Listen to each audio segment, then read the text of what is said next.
চৰকাৰী BPL ঘৰৰ 25-26 নতুন জিঅ'টেক লিষ্টটো কেনেকুৱাকৈ চেক কৰিব চাই লওক। এতিয়া আপোনালোকে PMAYG লিখি চাৰ্চ কৰি দিব। এতিয়া এইটো অপশ্যন অপেন হৈ যাব এনেকুৱাকৈ। এইফালে চাব দিয়া থাকিব 3 ডট। এতিয়া আপোনালোকে ফাৰ্ষ্ট 3 ডটৰ ওপৰত এবাৰ ক্লিক কৰিব।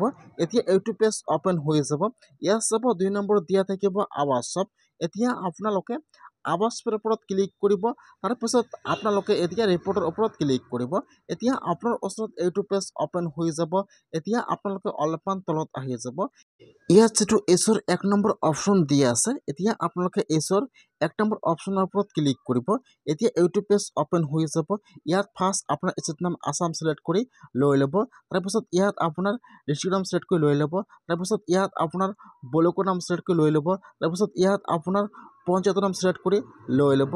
তাৰপিছত চিলেক্টত ক্লিক কৰিব। ইয়াত আহি যাব চন।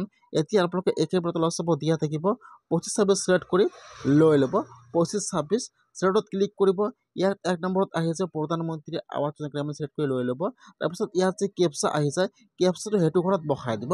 কেপচাটো বহাই দি আপোনালোকে এতিয়া ছেটিংৰ ওপৰত ক্লিক কৰিব।